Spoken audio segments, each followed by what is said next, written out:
Hello, hello, hello. It's Father Aaron, the Dungeon Minister.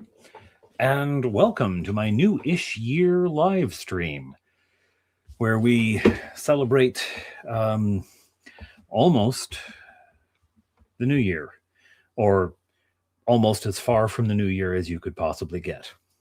Only 364 more days, everybody. Welcome, welcome. Hello out there. Hello, John. Hello, Road March. Hello, Robovsky. How are things going in your worlds? I hope well. I hope everyone's Christmas is going along nicely. It is the 9th day of Christmas, or it's the evening of the 9th day. We're almost to the 10th day of Christmas, so we're still celebrating. You can still eat Christmas cookies if you want. Hello, Lightmane. How are you doing? It is still Christmas. And here's a really fun one. Go out to the store and you buy something and then wish the clerk, wish them a Merry Christmas, and just watch the confusion pass their face. Like, maybe he's Orthodox. Christmas. I'm pretty sure we celebrated that back in October. Oh dear heavens! Hello, Iowa Woodsman. Iowa Woodsman. I thought Iowa was more known for corn, but Iowa Woodsman. Hello. Yeah, it's still Christmas. It's the 9th day. 9 ladies dancing, which in the sort of catechism of that song are the 9 fruits of the Holy Spirit. So there you go. In case you wanted to know. Welcome one and all. So we have Lightman's a little tired and needs to be entertained. Pigs and soybeans. That's what you got for Christmas, Rob. That's a strange set of gifts. Oh, you mean what Iowa's known for? Iowa, I thought it was known for Kevin Costner and Shoeless Joe. I think it's known for being close. Christmas beer just finished packing the moving truck. Very good. How far are you moving, Road March? Is this across town, across the street, across the state, across the country? How far are you going there? Truck could be anything. Good evening, Maelstrom. Happy New Year to you. My holiday was and is going quite well. We were just saying that it is still Christmas. It's the 9th day, going into the 10th. So you can still have your candy canes and Christmas cookies and wassail and all that. You are perfectly permitted to have those things. We are still in the Christmas season. 9 ladies are dancing along and getting ready for 10 lords to come leaping in. I actually think that the 9 ladies have the hardest time. The 9 ladies and the 10 lords have the hardest time. I mean, drumming for 12 days is enough. Although the drummers actually only do 1 day. The 9 ladies have to dance for like 3-4 days. Happy New Year, Andrew. And the lords have to leap around for 3 days. The pipers pipe for 2 days, which is more of a punishment for everyone who can hear the pipers, if they're bagpipers. On the 6th day of Christmas, a 6-pack of Dixie. Okay. Well, that works. Other than Rob, who got pigs and soybeans for Christmas, I mean, what do people get for Christmas? I got a parishioner gave me this sweater. I got a very good, very lovely coat for Christmas. People apparently thought I looked cold. I got a coat from my wife. Yes, I got gloves. I got 2 pairs of gloves, a hat, a coat, this sweater. Again, I think I looked cold. I think people looked at me and said, "This man looks cold." I got another one, which I'm actually going to show off here on camera. It was the only gaming-related one, so I'm going to show that off on camera. And one of you knows what it is. Matthew Sherman, hello, Happy New Year to you as well. As well as it's from Atlanta to Mississippi. Oh my heavens! Still have a ton of stuff to do here before the house goes on the market. Well, I hope that you can accomplish it while watching. How's that? 2 more days off, then back to work. It is a nice sweater. Various nice things with no clothes. Well, there you go. I got the clothes for everybody. I got clothes. It's very warm. I actually had taken it off just before the stream started. I took it off because this is really warm. But I was rushing around, bustling, doing things beforehand, as I am wont to do And now that I'm just sitting here, I felt a little chilly, so I thought I'd put it back on. Plus, I could show it off. Hey, I got this sweater. Yeah. Compound miter saw and a warm fleece blanket. Very nice. Don't use those at the same time. You could snag the fleece blanket and make a mess of it. But that sounds very nice. I did this for sawing, but I think you mean like kind of sawing. A few good books, some great soundtracks, particularly a collection from Hammer Films. Oh, cool. And the heavy metal soundtrack. Did a little acquisitions video showing some of my gifts. Go over to Rabowski's channel. He does some neat stuff. And check out his acquisitions video, which I obviously have not seen, or I would have asked the question. I do live in the north. A sweater and gloves are appropriate. They are. And it has been cold. Even taking the dog out for his nocturnal perambulations. I don't want to say night walk, or he'll hear me and come running. Taking him out for the nocturnal perambulation, we need to put his little sweatshirt on. He has a Gap hoodie. The hood doesn't go over. He's too long for the hood to reach his head. It's nowhere near his head, but it does keep him a little warm. And it's been pretty cold lately.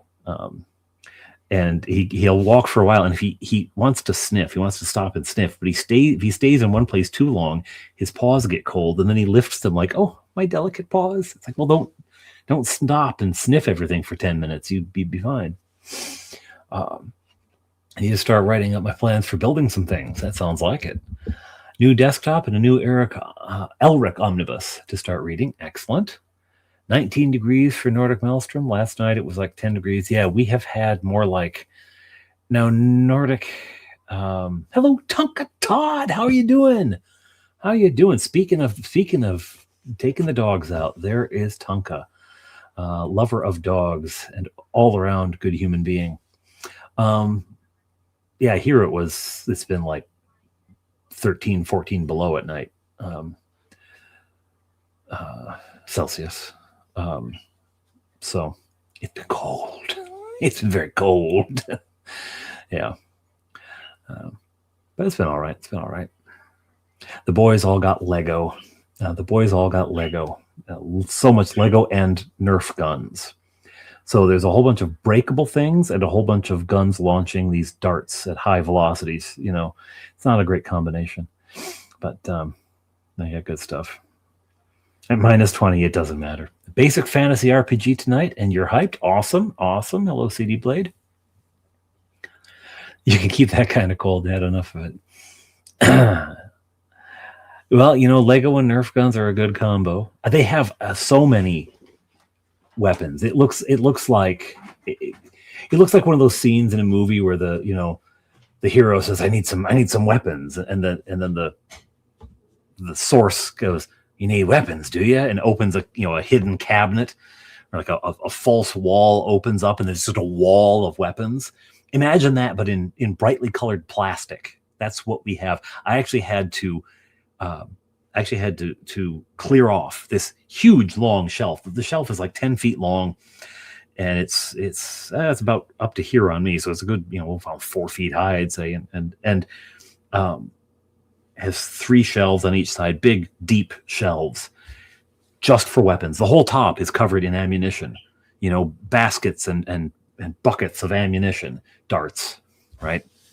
And all of these racks of guns. It's ridiculous.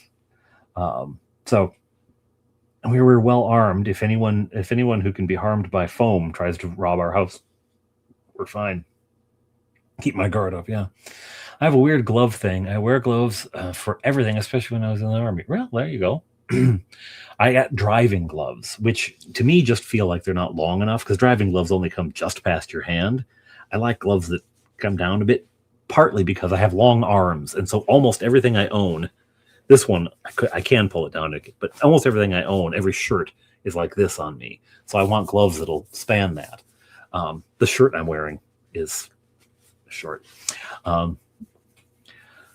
You need to build some shelves. Well, now you know what to use with your compound miter saw. Think of doing a bunch of floating shelves for your books, model kits, and hex and counter games. Hex and counter? Like you count how many hexes you've put on people? I'm not familiar. Hello, hello, Jay. How are you doing? How's the new studio going? Finished. It is finished. It is actually finished. And a little later tonight, I'm going to go down to record an episode, and I'll start editing on that. I have one more studio build episode. I realized near the end there, they got a little silly. Like I probably didn't need to make as many episodes as I did about the last stages of building. But they got. I was fussing with lights forever, and I realized how silly it was because I was trying to recreate the lighting situation I had in the old studio, and to a large extent, I think I've succeeded. But the old studio, just a room in the basement of the church house, in that space, all I did was set the lights up and go. Like I didn't think about any of it. So whatever look I had just kind of happened. I mean, I did angle the lights a little bit and try to work with it. I didn't put a lot of fuss into it, but now I'm doing all of this fuss to recreate something that just happened. It's like when you want to make it look like you've just thrown some items on a table and you arrange them to look like you just threw them on the table and they always look arranged. That's what I'm facing. So it's going well. There's one more. It's a video. It's already up for patrons. I'm going to release it in a day or two. I'm trying to pace things out so that I'm releasing things with some sense of pace, so I don't release a whole bunch of stuff and have a long dry period. I'm going to try to space them out. Howdy, PML!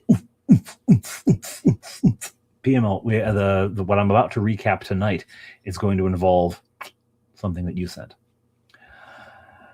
Hex Encounter War Games. Okay, thank you. Hex Encounter. So hexes and okay. That's very good. That's very good. How are things going in the Paint Minis Live world there? I hope all is well in Minnesota. Also a cold place. Also cold. Pretty chilly there. I hope everyone's New Year's also went well. Ours was relatively quiet. I fell asleep on the chair back there, which is why I was going to do a New Year's Eve live stream like I did last year. Last couple of years, I think I've done a New Year's Eve, and I thought I'll get ready for that. I'll create the live stream and I'll post it up so that people know it's coming. And then and I fell asleep. I just fell asleep. It was I was gone. Christmas was brutal. And for 5 days after Christmas, I was driving Fleetwood up to lifeguard training. About 45 minutes away, but it snowed. Not just snow, it was blizzard conditions every day. For the 5 days he was driving up there, every day, blizzard conditions up and back. It would clear in the middle of the day. I'm like, oh, it's going to be nice to go get him. Nope. So it was exhausting. I mean, driving in really bad conditions, you're like that on the steering wheel, and it's just tense. And so for 5 days that, and oof. You're finally done with your EMT class, state licensing test, and should be all wrapped up. Excellent. Well, people in burning houses can feel safer knowing that PML is on the job. Watch the extended Fellowship of the Ring on New Year's Eve. I can't find the time to sit down for the 9 hours between the two. And oh dear, you know what? Last year, my boys started in the morning of New Year's Eve. So New Year's Eve day, that morning, they started watching the trilogy and watched the entire trilogy in one day. Their bums hurt by the end of it. Maybe a moment to remember Tim Kask. Yes, in D&D. You know what? We're gonna that I think we're gonna get more and more of those. I mean, I know we're gonna get more and more of those as the days go on, days, weeks, months, years, whatever. But because they're kind of reaching that age, right? They're kind of reaching that age where it seems like we're losing a lot of them. Tim Kask is again one of the originals. One of the originals there at the beginning had a lot of influence on the way the game was shaped. It is a sad thing, an inevitable but sad thing. Yeah, I know some of the people who I follow on social media and things like that, who are in the industry, are they're up there, and their health isn't great. And Tim, though, from what I understand, it wasn't like anyone really saw it coming. It was kind of sudden, so that makes it a shock as well as sadness. Oh, God rest his soul. Yeah, but yeah, so that's kind of how things have been around here. It's been good. It's been good. No, I never met him either. I grew up in Janesville, Wisconsin, just down the road from Lake Geneva, where the whole thing started. And when I was growing up, it was still TSR when I started playing. At some point, I don't know what year it was that Wizards of the Coast acquired Dungeons and Dragons, but hey yo, Squirrel, how you doing? How you doing, man? How's Zaddy doing? It was still TSR though when I was playing, and they were still. It was around the time that the Rules Cyclopedia was released, I think, but I was playing before then. I finished. I was wrapping up around I was going off to university, so my group broke up, and but it was still TSR, so I was just down the road. Never even occurred to me to maybe see if I could go meet some of these people. Oh. Road March, that is what a lot of people's experience with Janesville is. Driving through it. That's what they do. It's people think of it as a truck stop. They think of it as a truck stop. There's a big sign on the highway that says Oasis. And when I was growing up, there was a billboard there of a man in a sort of desert costume, like a Lawrence of Arabia looking guy, and a huge fiberglass cow, because people don't make enough jokes about Wisconsin as it is. Zaddy Rock is snoring. Okay, that's good. That's good. Well, when she wakes up, give her my best. Yeah, it is very much. It was, everyone just kind of thought of it as a truck stop. The Oasis restaurant, the gas station. There was a Perkins there, and we used to go there as teenagers mostly in our senior year, after a show at the higher rehearsal or whatever at the high school. Because we're all theater nerds, right? We'd go over there, and we were so obnoxious. I'm sure the wait staff was like, "Oh, it's those kids again. Damn it, don't they ever go to bed?" Because we'd be there all night, and we'd order like a pot of coffee, and they had this big cookie, this monster cookie thing, right? We'd order that and coffee, and that's all we'd order for the whole night, and we'd occupy a table for forever. And on the flip side, we weren't very demanding. Like, once we had our coffee and cookie, we were kind of done. But we must have been like, they were like zero tip here. We tried to tip well. We did, actually. I will say that about us. But one night, Rob, we were pretty good. One night, a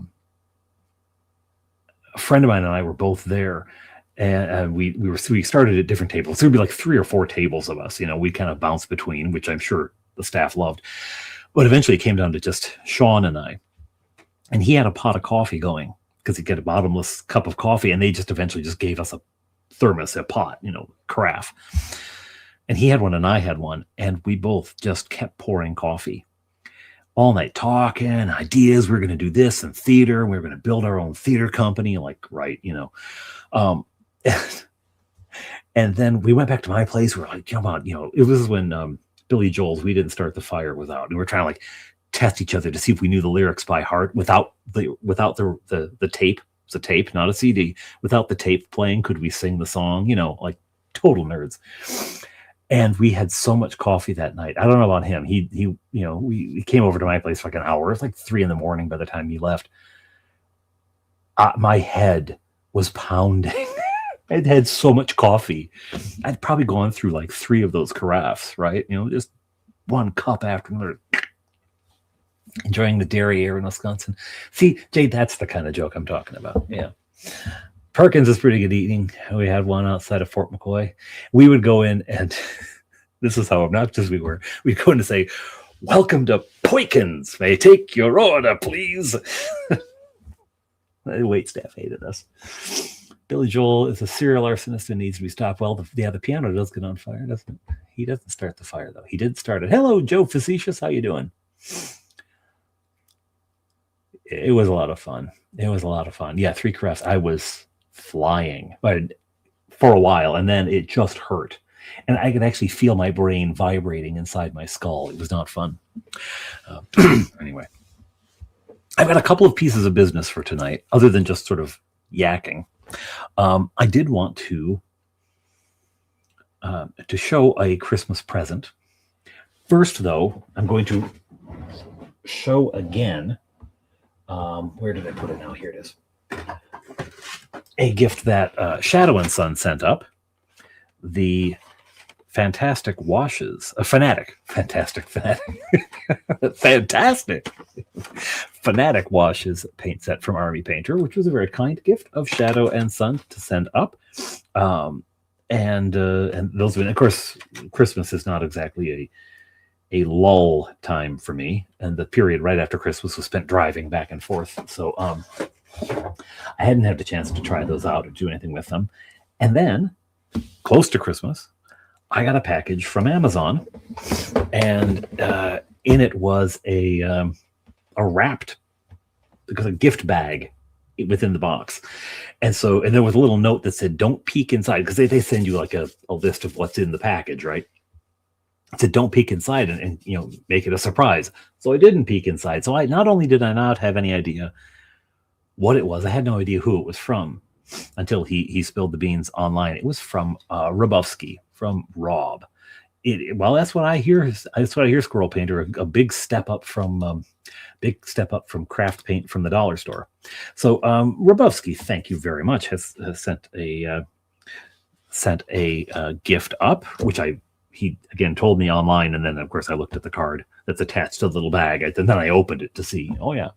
Was going to ask if you're planning live streaming painting. Well, I am planning it.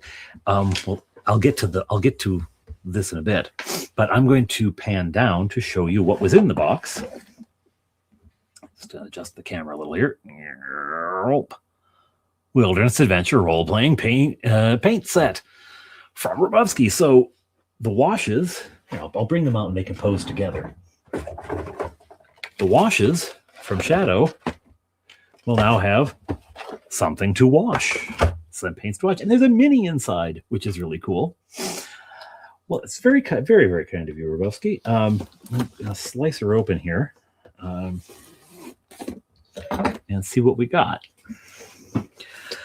So I was actually thinking it would be a good idea to do a painting, a live stream painting session now that I have these paints. And I was going to today run by the dollar store and pick up one of those little doodads that Squirrel, I think you use. I think Squirrel Hermit uses them for paint, and then can just pop the dry stuff out. Or Paint Minis Live might as well. Bill might use it as well. But today was not a good day. Until now, it has been mostly a bad day. So this evening is redeeming it. When I got home, it was nice to be with the family and everything, but most of the day was a bad day for various reasons I won't go into. So I did not actually end up going to the dollar store, so I don't have anything to put the paint in. But I figured you'd like the Hag figure and you could use the paint. I certainly can. You should have a Perkins and Honey Wedge. They charge a huge amount for meals. You know, Waffle House burger at 6 a.m. Christmas Day was $14. I hope it was a big burger. They are great gifts for the RPG hobbyist. Yeah, you do. Yes, you do. I knew it was, and did PML Paint Minis like? Do you do the little those fidgety things? You pop the little poink poink poink. Just the kids pop them, but you can use them as little paint cups for tiny little things. No, it's nothing that I can share without breaking pastoral confidences and potentially getting myself in trouble with the bishop. So I'm not going to do that. But God bless you. These are fabulous. Look at all this. There are gobs of paints here. This is half of them. There's the thick Hag is in there, and a booklet. We got Worm Blood. I didn't know Worm said purple blood. Hobgoblin Yellow. Bear brown. Beer brown. Do you need a drink, Father? Bear brown. Carnelian skin. And topaz skin. Carnelian reminds me of Bob Ross. He always had carnelian, didn't he? Wasn't that one of his colors? Yeah, the silicone fidget poppers. And PML does use them. I thought so. The fidget bracelet. Yes, they are unique color names. I have to say, I think of hobgoblins as sort of orangish, so I'm going to disagree and not use this for hobgoblins, but I'm sure I can find a use for it anyway. And really, the topaz skin may be about right. We have Fire Dragon. Fire Dragon, which is a red, as you can tell. We have Polymorph Green. I didn't know polymorphing had a color, but I guess it's green. I guess you have to name them something, but Polymorph Green. Icer Gem.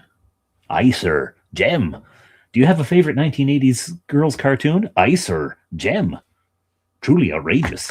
I have no idea what that is. Don't know the paint, not the washes. May need the thing before applying. I'm not familiar with the thinning before applying. Not familiar with the paint brand. You know what? Who could tell me is Paint Minis Live. Here he is, and he could tell me if they need thinning.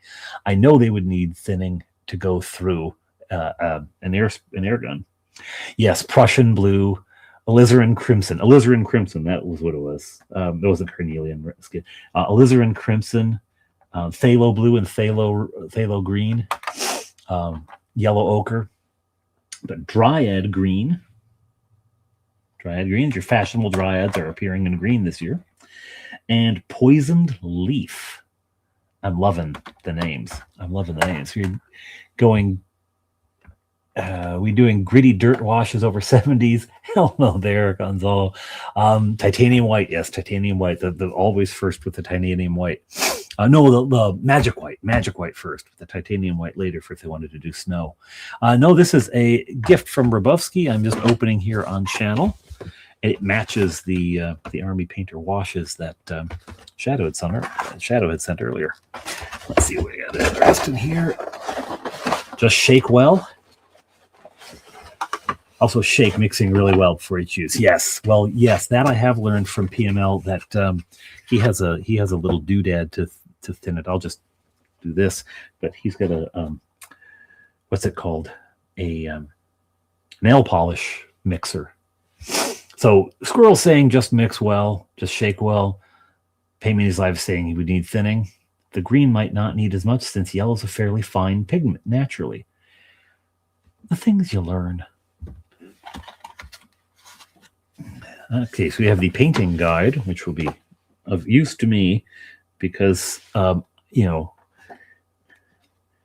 forgive them, PML, they know not what they do, is often said of me. Forgive him, he knows not what he does. And I do not know what I do.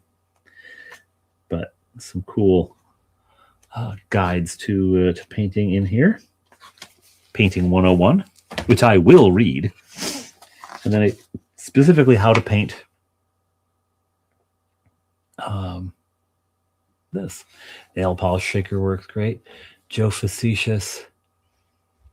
Have to talk about that film. I liked it, but there was some British stuff I didn't get. What film? The more you know, indeed. Da, da, da, da. We all know. So there's even cool. There's even a little mini adventure around this hag. Cool. There's that. And got assembly instructions and priming and painting and cool. All sorts of neat stuff. We've got a brush. Oh, we've got more paint. We have Swamp Tone. We have Cauldron Ooze. I guess these are specific to this mini, I guess. Rust Tone. This is awesome. It's a lot of paint. Meteorite Metal. And Brush On Primer. Well, there we go.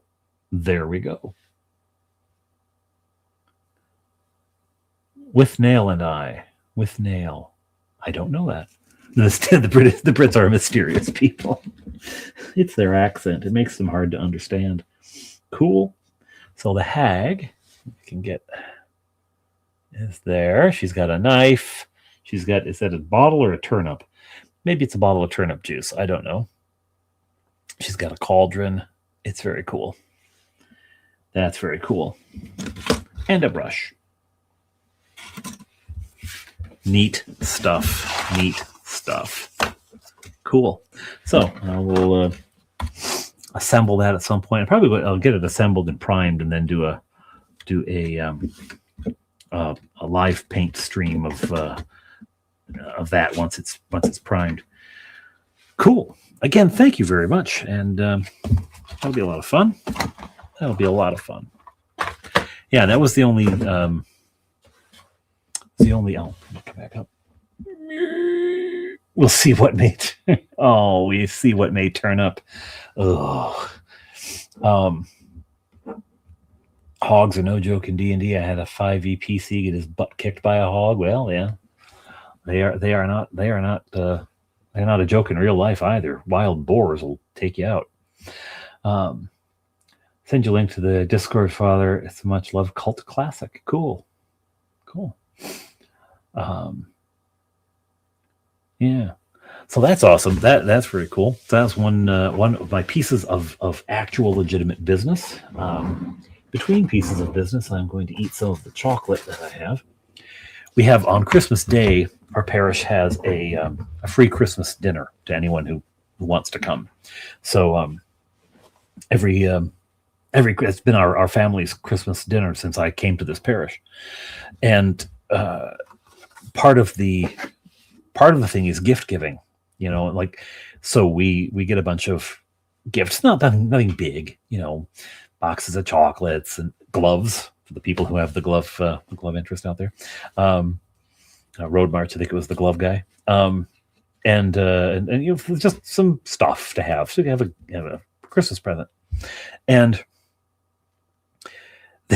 this year, a teacher, Joe Facetious, living up to his name. Do you paint minis? Paint minis live. This teacher contacted us before the dinner and said, "Do you guys need any gifts?" And I was already kind of running ragged, getting stuff lined up, and I thought, if they've got some stuff and I don't have to go out to purchase more, that's great. Sure.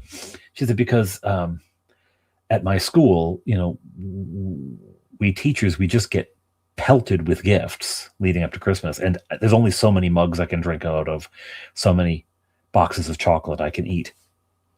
And so she said, could I bring them in?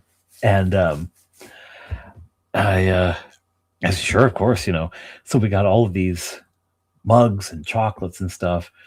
And she said, the people who come here are pretty much like older people. I said, mostly older. Sometimes if there's any kids and they're around, don't let them see these, because one of them might have given it to me.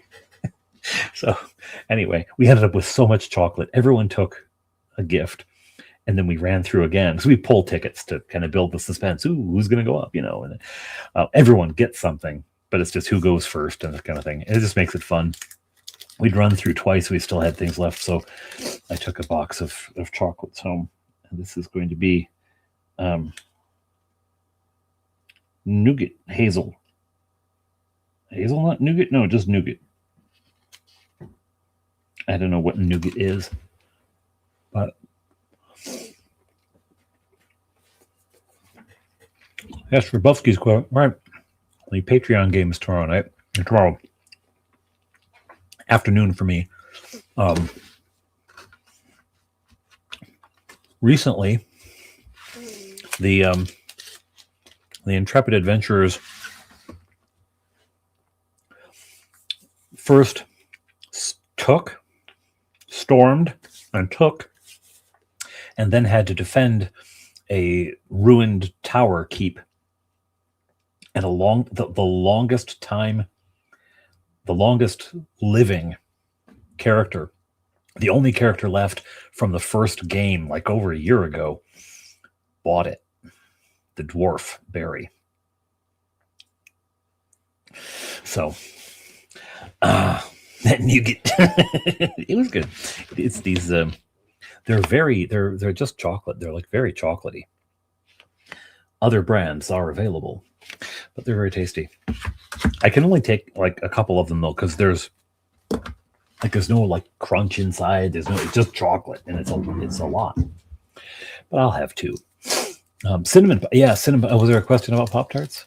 Oh yes, the cinnamon Pop-Tarts. The cinnamon brown sugar Pop-Tarts. The old. I think it was the original one. Oh. Well, if you guys want to pelt me with Pop-Tarts, I tell you right now, I'm not begging for Pop-Tarts. And really, shipping is crazy expensive. I don't know why they don't sell the cinnamon ones here in Canada. Like, I get it, we're a small population, but why would those be any less popular than anything else? I don't get it. We don't get them. I found them once at a corner store, and they had a number of boxes, but I bought one box. And now, what a dumb. I should have bought all 3-4 boxes that were on the shelf, but I didn't. So anyway, it is good, that nougat. It is good. It is good.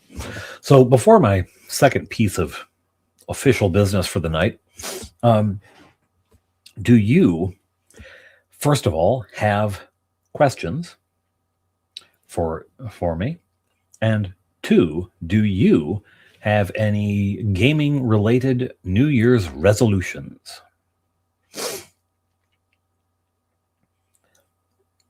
Ooh, Gerd. Hello, Sage the Dusty Page. How are you doing down there under? I'm so bad with medical terms. Well,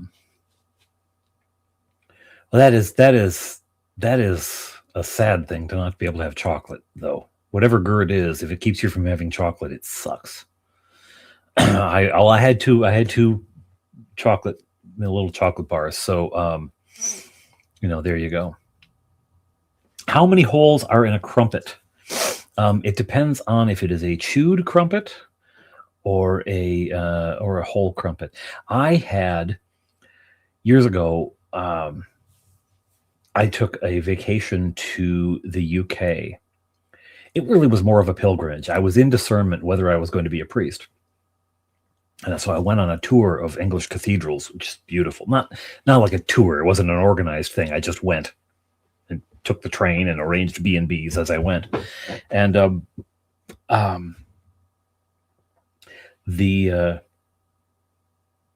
discovered the crumpet, which is, if you haven't had it, it's kind of like an English muffin, but not. And I can't really describe the difference. I think it's sweeter in a way. And you have them with jam and cream, clotted cream, and they're so good. They're so good. And I'd go in any town I was in, I'd find a little tea shop. I'd get crumpets, I get tea. I was doing the whole more English than the English kind of thing. It was a good time. You try to do something in the hobby every day. That is a good resolution. That is a good resolution. That's good. You've got a brand new space you've just put together. You did a wonderful job transforming what I think was like a shed or garage kind of space into a hobby space. That looked awesome. Sim Crunch Pop-Tarts. The move is killing you. You focus on your move, Road. Don't worry about the Pop-Tarts right now. You focus on the move. You got bigger fish to fry. And, Mississippi, you're going to have big old catfish to fry. Yeah. Canadians do crumpets? No, we do English muffins. We do. You can find crumpets here. Because there's actually here in this, we don't live in a very big town, but there's a little English food shop. And you can get all sorts of English things. Lots of Cadbury chocolate and that kind of stuff. But you can get proper crumpets there.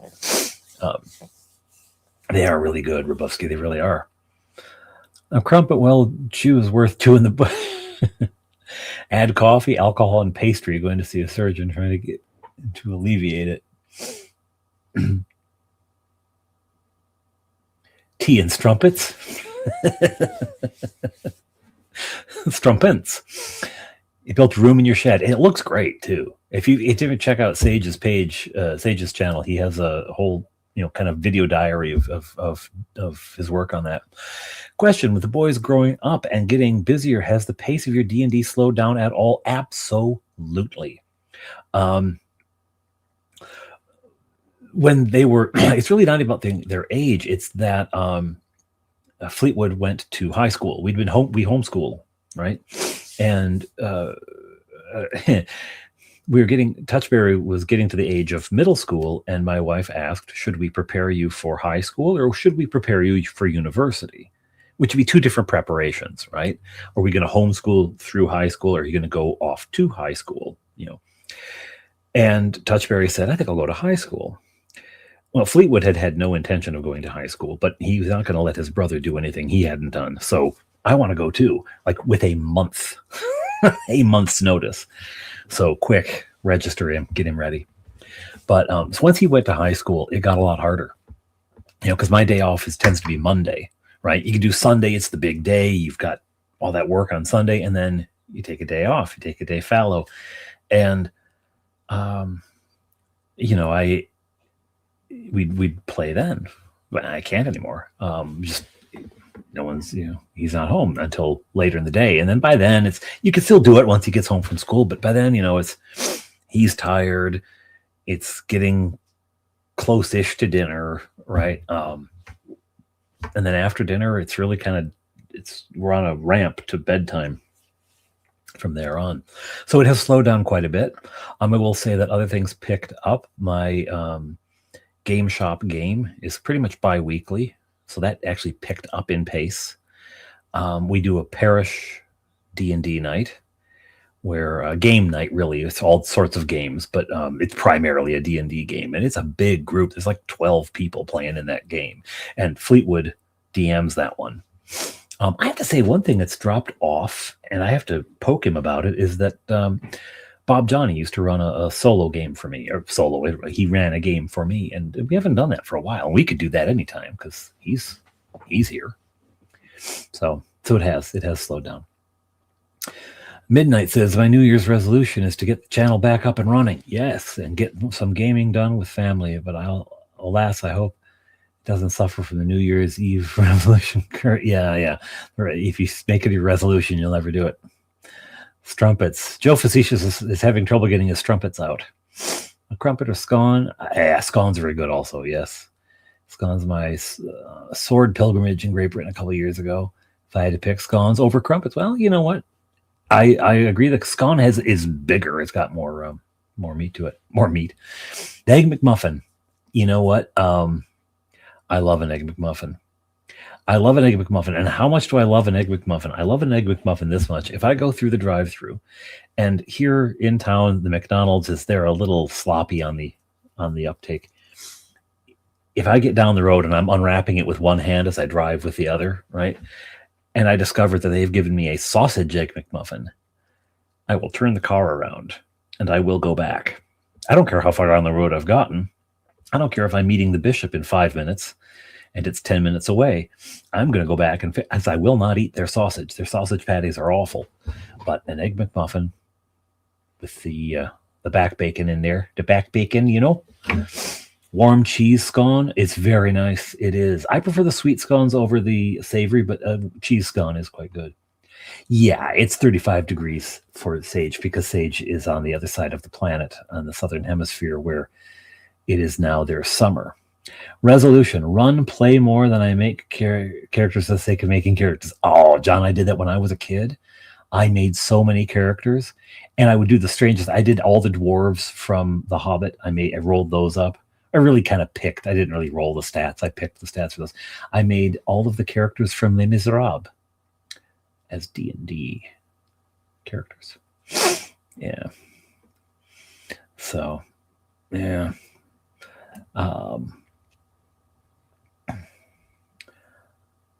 Still have Balin. Oh, Balin, that's right. Yeah, that's the solo. That's the character I play in Bob Johnny's one-on-one game. Balin, which I stole from where the same place I stole Honeywood from Epic NPC Man. Balin, nice day for fishing, ain't it? My resolution, says Decado. Hello, Decado, is to play some great games on my shelf and hit 1,000 subs. All right, so go to Decado's channel and sub. That will help him get to 1,000. Get over there, open a second. Don't do it. Don't leave here. Open another tab up above. Go over to Decado's channel. Go to Midnight's channel. Go to Squirrel's channel. Paint Me. Good heavens. Go to everyone's channel. Go to everyone's channel. Rabovsky's channel. Go to them all. Meat Skull. As poison as McDonald's breakfast is delicious. Yes, it is. It is, Squirrel. It is. I'm catching up on comments here. Oh, well, Nordic, I hope you, if I probably didn't catch you because this looks like it was a while ago, but have a very good night. God bless you. Like drawing up characters as well these days and sold them against creatures I haven't fought before. Cool. Cool. Baby's got back bacon. Baby's got A on 2XS. Back bacon is great for a buddy. It is. Need someone to run a Middle Earth campaign and set it in the Shire during the fall winter, the fell winter. Yes, yes. You know who's doing some great D&D, some great Middle Earth terrain is Battlin' Barrow. Battlin' Barrow, another good channel. He does all sorts of cool stuff, but he's been doing Lake Town and a really huge layout for this thing. All these buildings and bridges and wharfs and everything like that. It's really cool. It's really cool. You had a Balin as well? Excellent. Hey, you have a good one, PML. Played a lot less D&D in high school, especially when I had my first girlfriend. Well, that's the thing. I got to university, and in high school, I was this kind of dork. I was kind of, But I got to university, and then I was in a theater program. So everyone I was hanging around with was in theater. And so then I became, the new hot thing. So I could, looking back on that, I remember this girl coming over and she wanted to hang out. And so we thought, well, I want to listen to this new music. I can't remember what the musical was. And we sat there listening to the music. And I was like, she's just sort of like staring at me. What's going on? Or just listening to this music. Why she of course was like trying to get something going. And I was clueless. Nordic was here. Yes, he was. What is the channel? Well, there's a number of them. Look in the chat. A lot of the people in the chat have channels. I was talking about Battlin' Barrow having all of the very cool Battlin' Barrow. Battlin' Barrow. Really good. He does great stuff. He's using his to play in, but they really it's really good stuff. He's also done what was the Fallen City in the north? I can't remember the name. What kind of a nerd am I? I can't remember the name of the Fallen City. Anyway, he did that and it was really good. He did a sort of Rivendell one, an autumnal kind of thing with leaf scatter everywhere. It was really cool. Yeah, he's good stuff. Battlin' Barrow's good people. Angmar. No, it wasn't Angmar. It was Angmar of the bad guys. It was the good guys. Anyway. Trent Holbrook channel, daily blog. Great stuff. Cool. Okay. Numinous, Angmar. I don't know what it was. I don't know what's. Anyway, it was pretty cool. So my own New Year's resolutions. Detroit. Ooh, he scores from way downtown. Yeah. I went to a conference in Detroit. It was the Society of Catholic Priests. This being Catholic with a small c, not Roman Catholic, but Catholic as in universal, and it is actually an Anglican priestly society, and Anglo-Catholics. I am on the Anglo-Catholic end of Anglicanism. Veneration of the saints, lots of Mary features prominently, prayers for the dead, etc. High regard for sacrament. But it was in Detroit, and it was in this like the one shiny new building in downtown Detroit. I can't remember what it's called, but it's this monster sitting on the water. But the rest of the town, and I think the hotel we were staying in, we had to walk. I know we had to walk. And it was like, let's all walk together, shall we? Oh, I know what it was. We were staying at the hotel, but then the conference was actually at a church. We had to walk from the hotel to the church. And it was really like, can we all walk together? Could we all walk together? Because, I mean, first of all, a lot of us couldn't have been more white. And all just, terribly nervous. But it was sketchy. It was sketchy.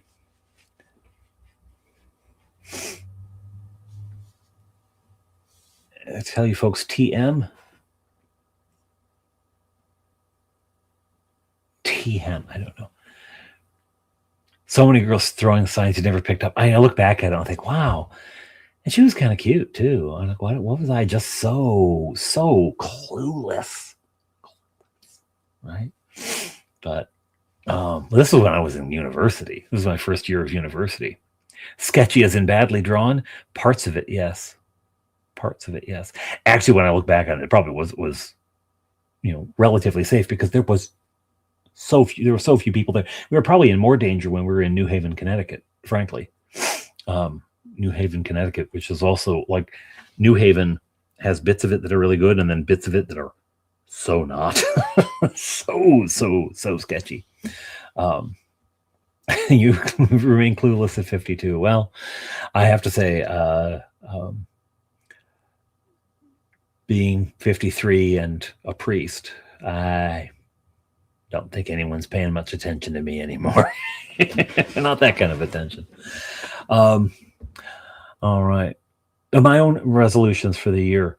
First of all, one that has nothing to do with game. Well, it has kind of to do with gaming. It has to do with everything. Is to get more sleep. I need to get to bed at reasonable hours. He says at 10:51. Oh, it's only 10:51. Never mind.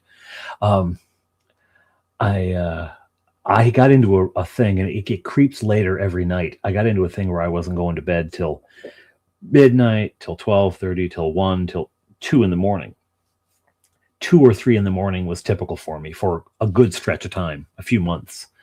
And it is just not healthy. It is just not healthy. Because, I had to get up at a normal hour.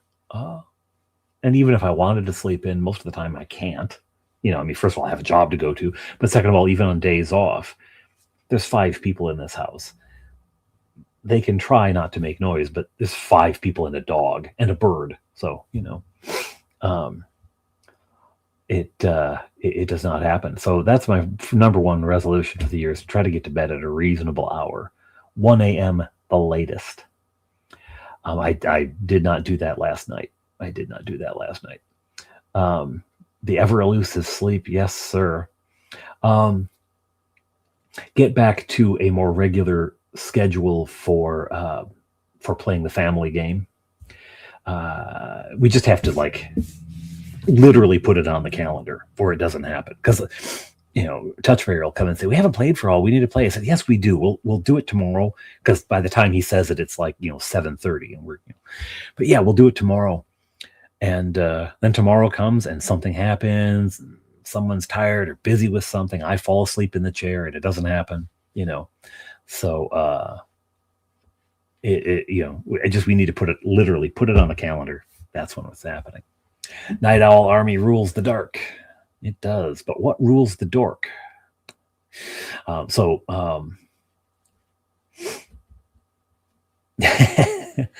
bed early and wake up for a few hours of rest again. Yeah, well, you know what? There is actually a theory that's kind of how people slept until the modern era, that they would wake and go to sleep and wake and go to sleep. The medieval into early modern era. But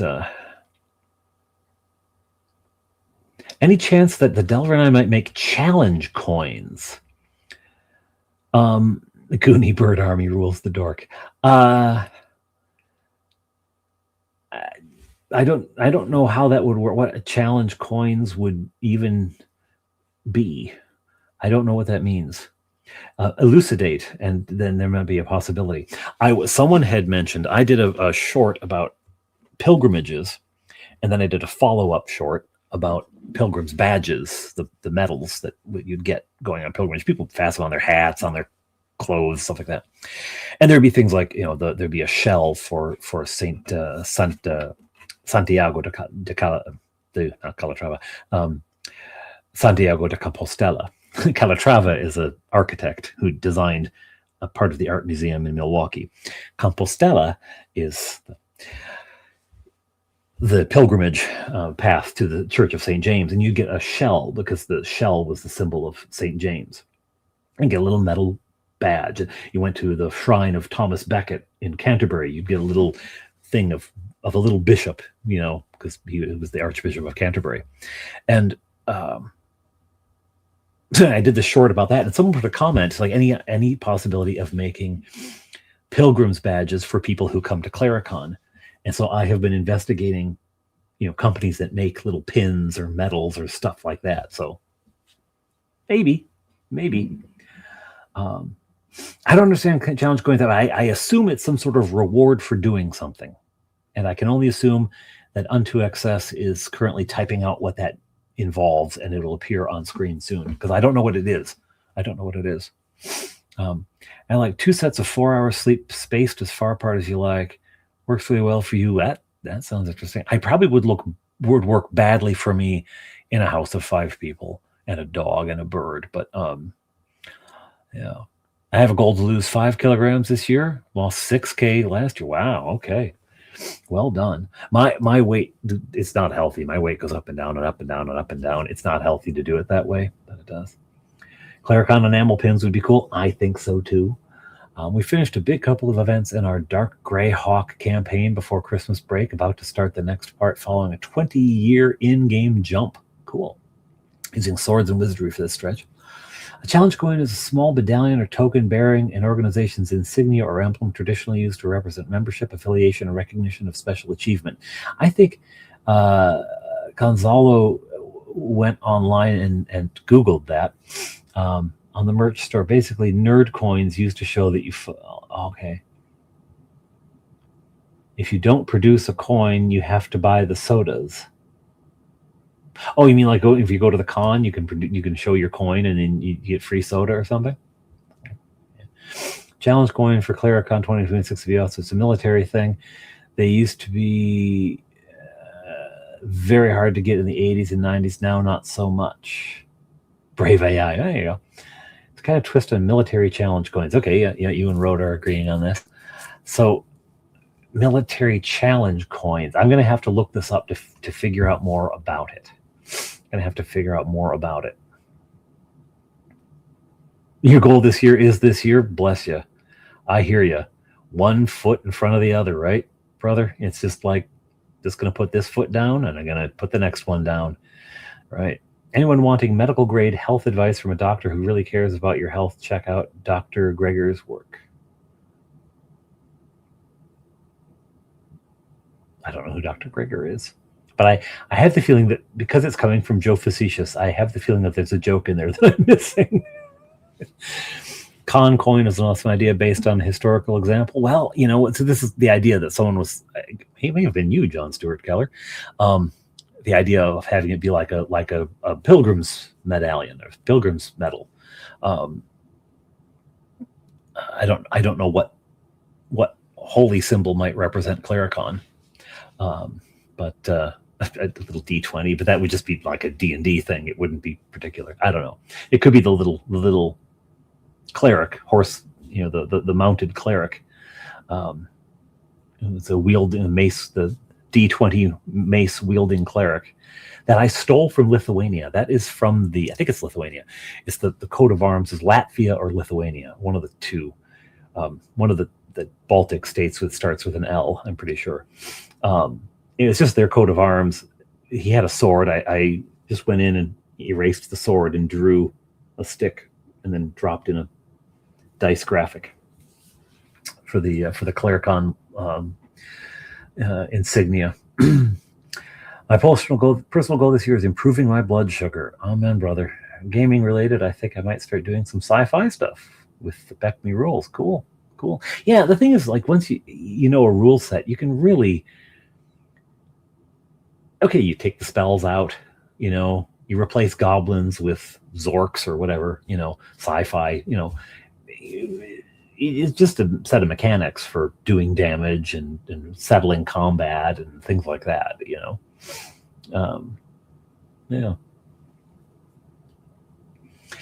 Some of the historical ones are surprisingly less than reverent. Yes, well, some of them would be inappropriate for a gaming convention. Let's see, hang on, I gotta scroll up. A lot of depicting one of the family characters. There we go. Could do like an onion for Bob Johnny, a little fire, a little flame for Touchberry.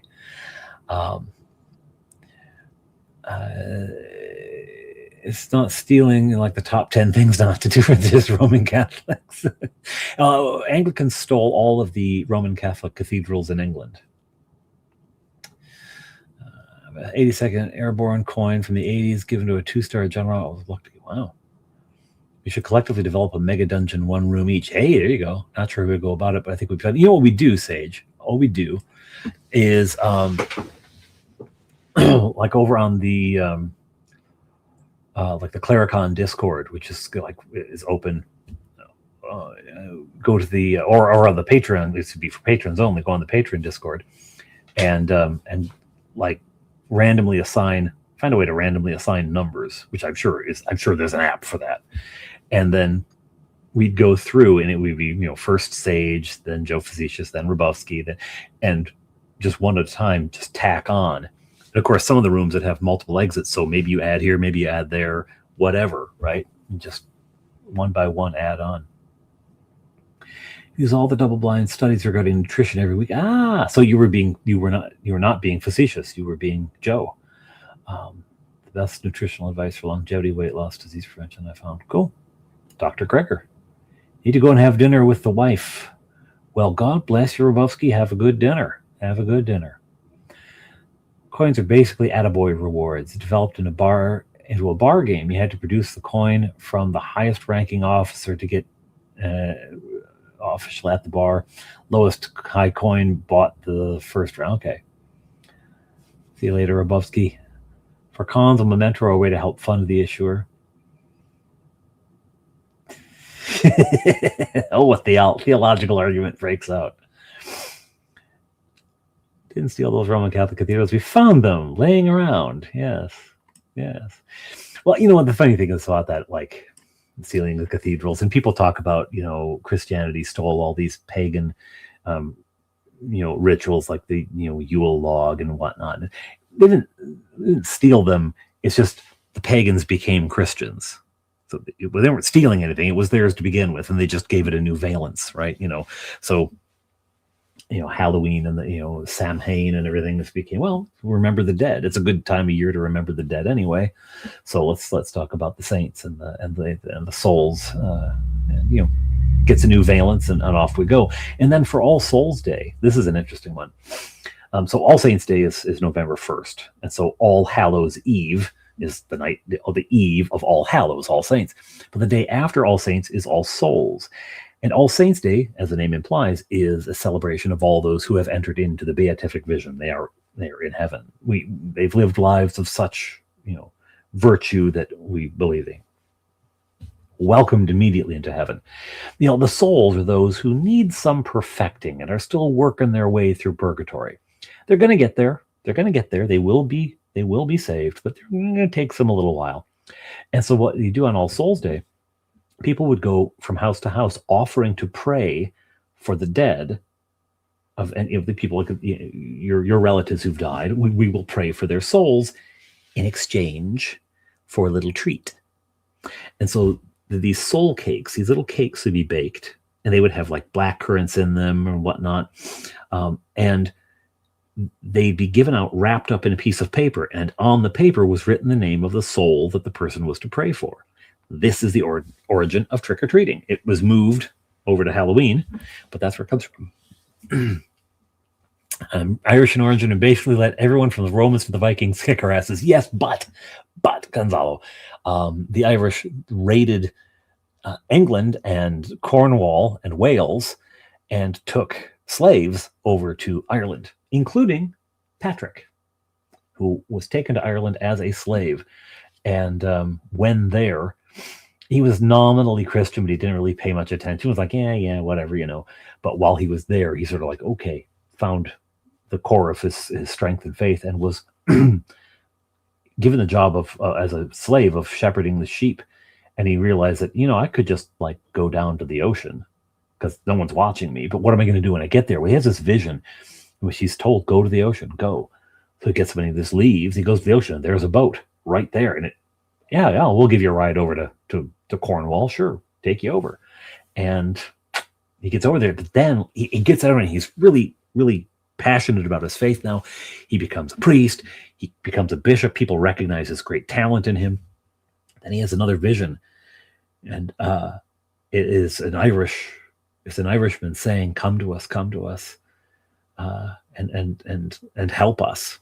And so he goes back to Ireland to the people who had enslaved him, and he walks the length and breadth of Ireland, founding churches for the people who had enslaved him. So, serious question: why do some religions pray to saints?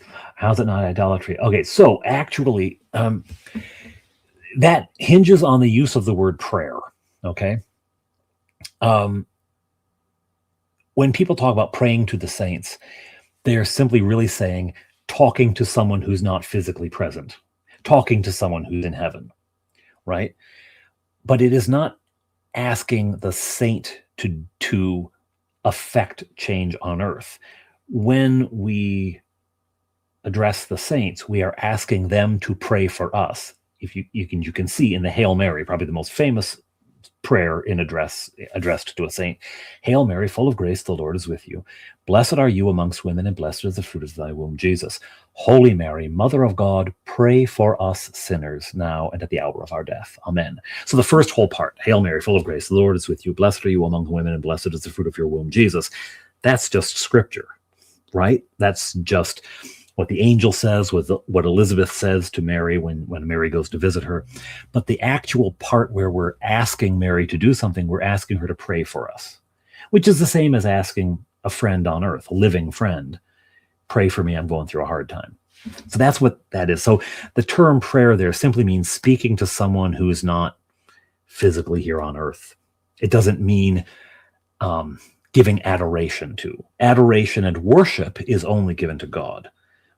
Talking to the saints it's like talking to a friend. So Patrick SpongeBob buddy, yes. What am I thinking of Marcion hypothesis? Joe Facetious is trying to start something. Heresy, pure heresy. I'm betting heavily on purgatory. Yeah, respect and honor is not prayer. So yeah, it is addressing the saints. But it's not ancestor worship because it isn't worshiping them. It is very distinct. You're not giving. Now, I will say, humans are human, right? And so there can be times when petitioning the saints begins to stray into worship, and in fact, it was it Pope John the. I can't remember which, who said, the Madonna is not pleased when she is placed above her son.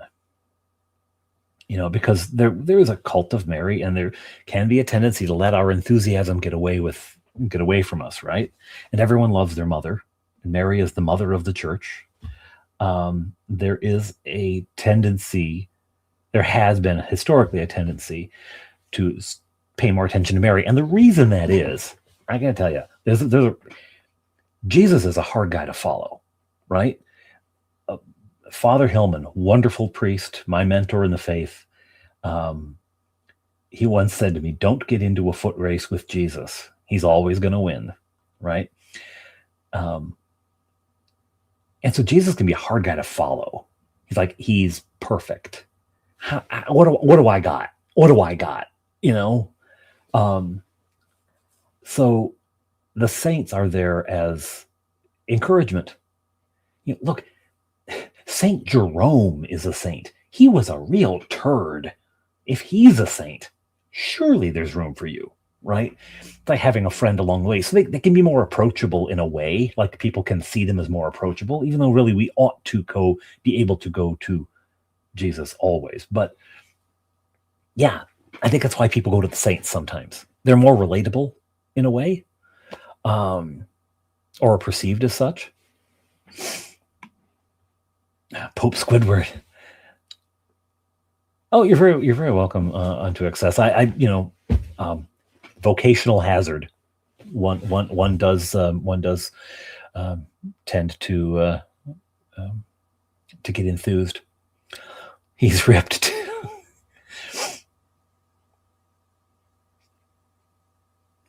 So you ask, yeah. So you're asking prayer only from the living, yeah. I freely ask the saints for their prayers because heaven knows I need all the help I can get. And I got to tell you something. Clergy are often very reticent to ask people, living people in the world living, because the saints are alive. They're more alive than we are, actually. But clergy can be very reticent about asking people for prayer because there's an expectation, and it's a false expectation, but there's an expectation that we have our spiritual cookies in the can, right? That we have it put together. Or the priest, for heaven's sakes. Why is the priest, and so the priest is often the last person to ask for spiritual or emotional help, is often, and this is not a cry for help here, I'm fine, but is often someone who's struggling with things that they don't have anyone to talk to.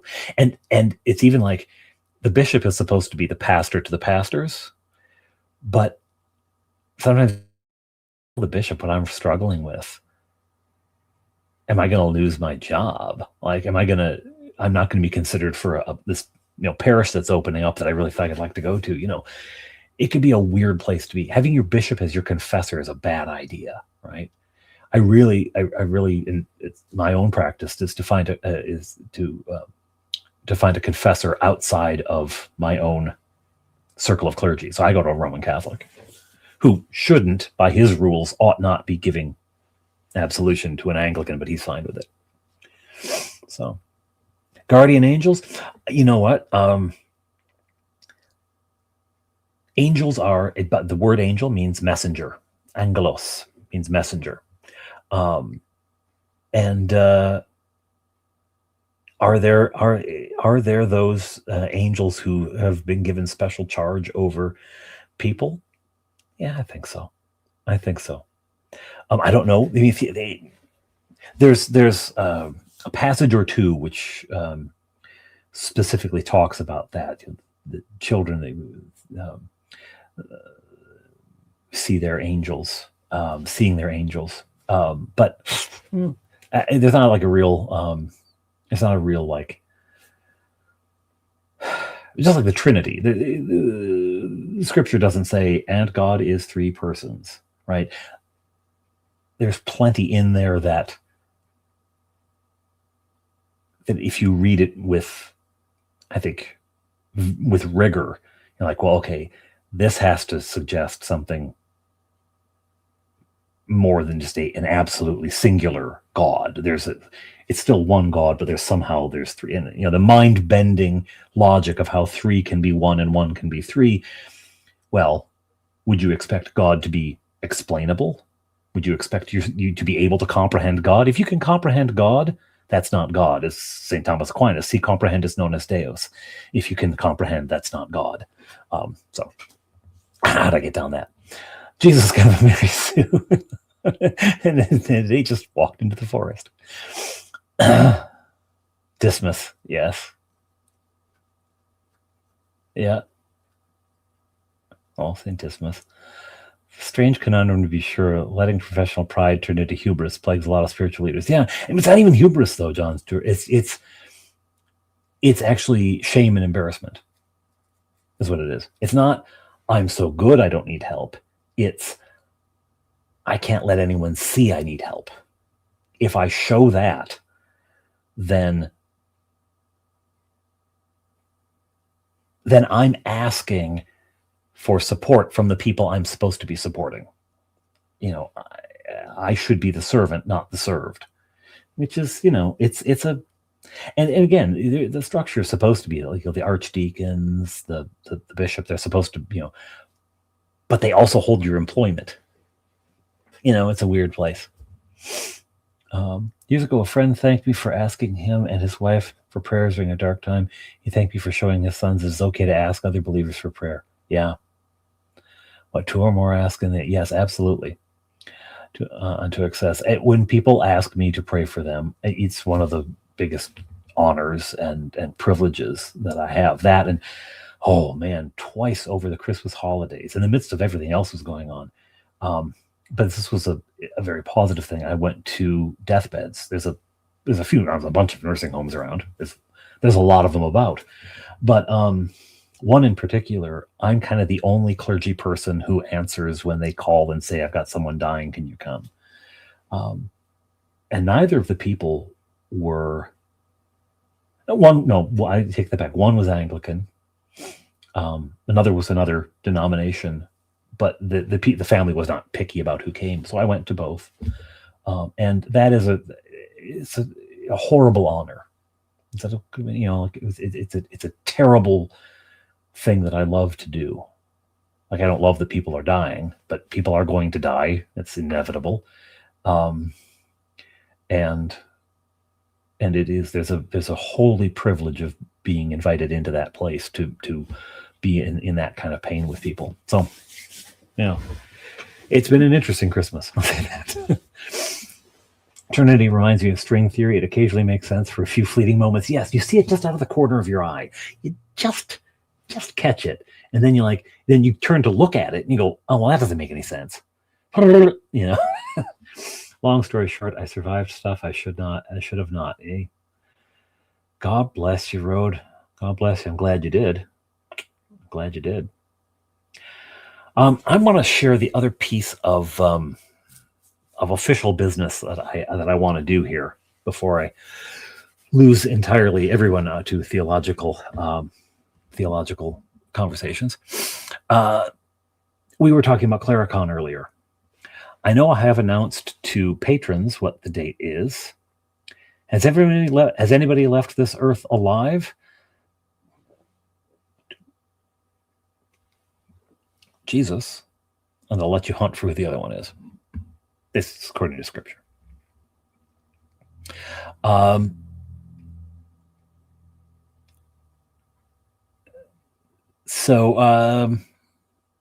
Clericon, I announced the dates to patrons, but now I can announce to all and sundry October 23rd, 24th, and 25th of this year.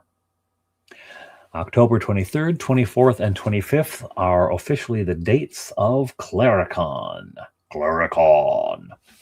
That's when it's happening, folks, in beautiful downtown Glen Williams. If you want to know where Glen Williams is, Toronto is in the greater Glen Williams area, the GGWA, as we like to call it. So that is when Clericon is happening this year, October 23rd through 25th. And will there be con medallions? I don't know. I don't know. I've been looking around. I've been looking at the prices going, I would have to tack that on to con attendance fees just to cover it. Anyway, well, I had thought about this. Okay, I'm gonna run this. Someone knows the Bible. I'm gonna run this by you and see what you guys think. I did have to last year. The first 2 years, a con badge was $20 for the full pass, all 3 days. Last year, I did have to raise it to $25 just because everything's getting more expensive. The hall got more expensive. I rented a second space, and I didn't know that I was going to get the extra attendance to cover that space. I did in the end. But because everything gets more expensive. So I had raised the rate to 25 for a full pass. It's 3 days, there's 5 game slots plus open table time and all sorts of stuff.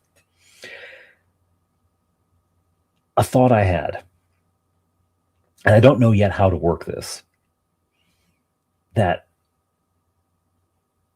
when registration first goes live, for a period, there's an opportunity to buy the sort of like premium pass.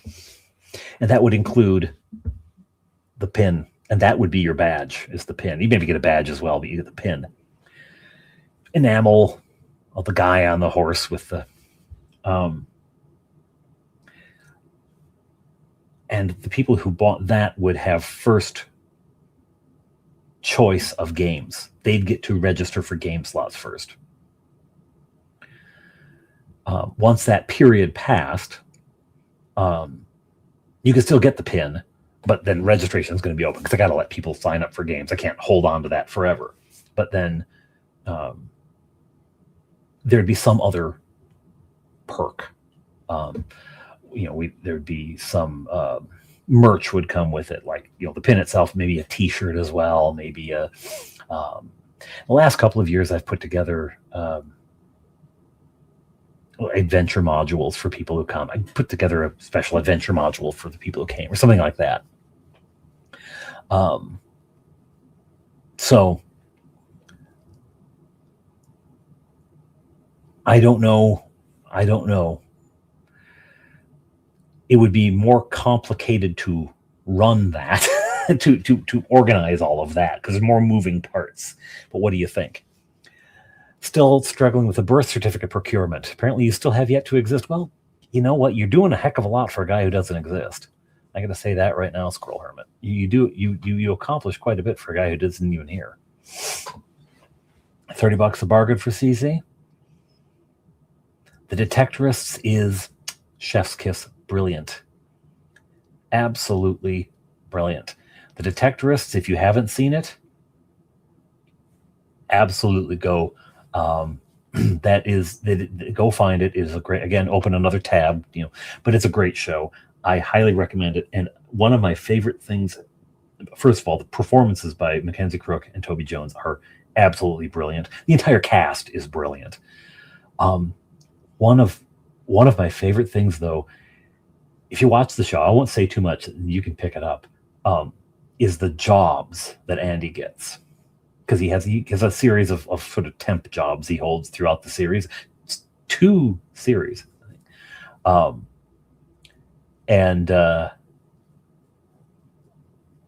it's very funny. I like it. A unique Claricon perk, baptism in the local river. Hey, we've done baptisms there, I'll tell you that. Had a guy who, he was in his 50s and he'd just never been baptized. He was like the 13th kid in the family. I don't know how many kids. It wasn't 13, but he had a bunch of siblings. And by the time they came around, it was just, they didn't, they never got him baptized. He wanted to be baptized. And I said, okay. And he said, but I'd like to do it in the river. He'd grown up in the Glen, in Glen Williams. He'd grown up there along, on the banks of that river. And so he wanted to be baptized in the river. And I said, okay, it's April now. We should wait.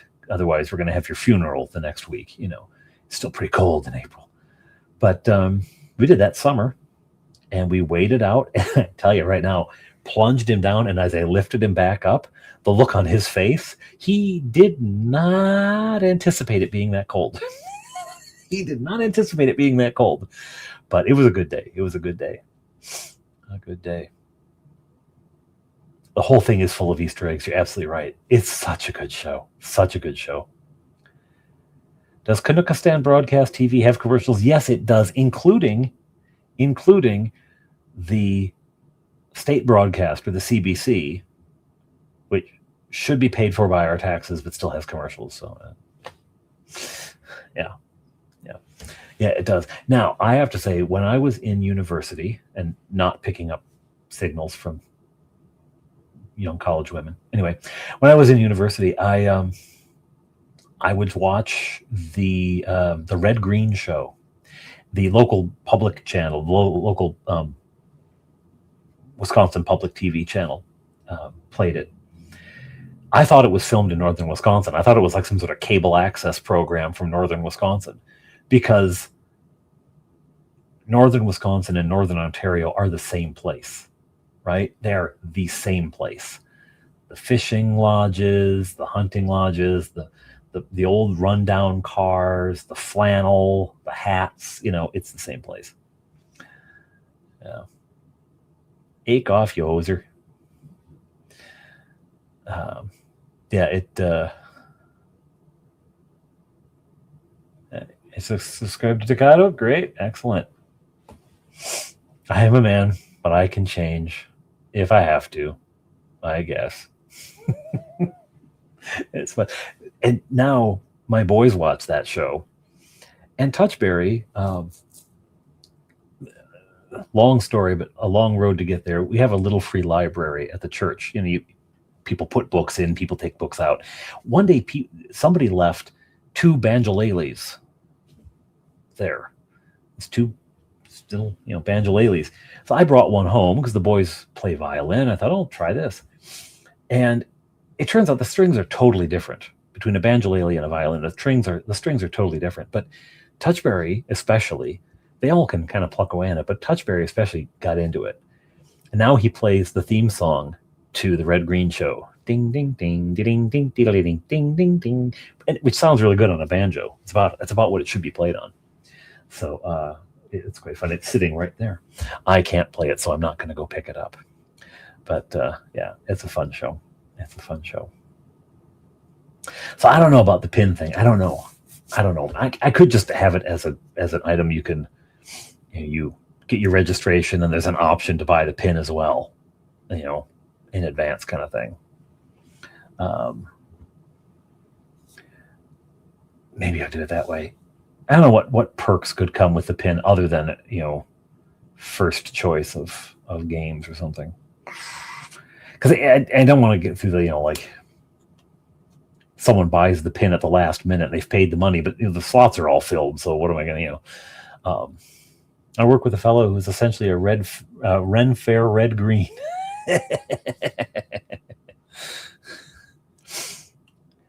Keep your sword in the sheath.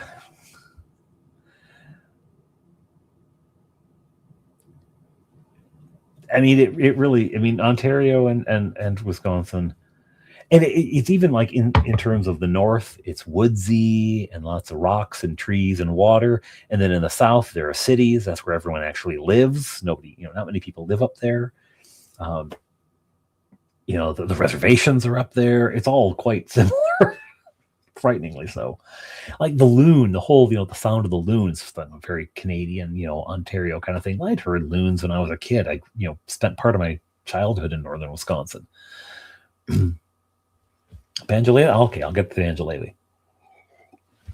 Speaking of torture, though, the banjolele features in one of the wonderful Jeeves stories by P.G. Wodehouse. When they did the TV show with Fry and Laurie, Stephen Fry and something Laurie. I can't remember Laurie something. Anyway, they made it a trombone. It wasn't as funny, but the crux of it is how awful the banjolele is to listen to. What a banjolele is it's shaped like a banjo, but it's sized close. It's like halfway between a banjo and a ukulele in size. Oh, thank you very much, Squirrel Hermit. Thank you. That's very kind of you. If they don't find you handsome, thank you very much. God bless you. Yeah.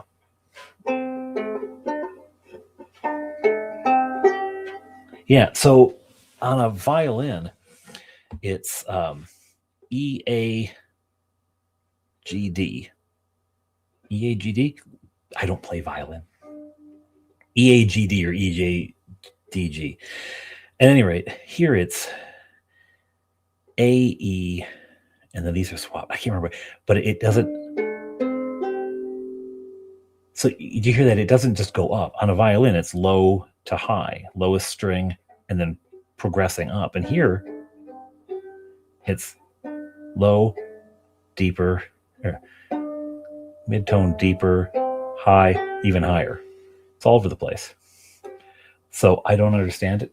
I don't understand how he can pick up a violin, play that, and then pick up this, and get the fingering on this so easily. I think because they both, I would think it would be easier to go from violin to trumpet or something, because it's so different. You wouldn't have to unlearn finger positions, but he does it very well. I wish I could do. I can't. My neighbor plays banjo, full-size banjo, and he plays this hammer claw style, which is like you can feel the mountain mist.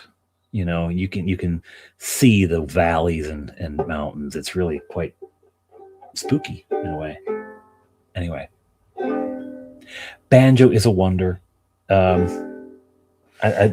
actually kind of like the sound, but I'll be sitting here trying to edit a video, and Touchberry will be standing, like right behind me, and it's right in my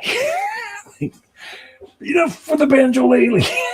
Go practice it somewhere else, and he's looking over my shoulder to watch what I'm doing, while he picks what he's doing it better than I can't. I'm no good. You're gonna be playing some tune like just right in my ear. It's right in my ear.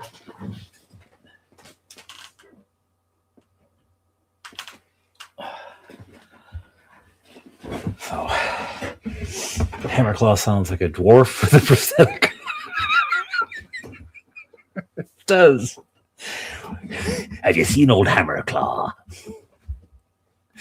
Oh, bless you. You like a banjo? That's cool. See, there you go. If you do come up, you got to bring your banjo, and you can have your banjo and Touchberry with his banjo-lele, and you can. I'll try to teach him the. I'll try to teach him that. You guys can have that back and forth. He can be the dead-eyed kid sitting up in the barn. That scene is so creepy. Like, just to see it out of context is kind of creepy, but to in context, that whole movie's Deliverance, in case you don't know what movie I'm talking about. My mother gave that to me for Christmas one year. Who gives that as a gift?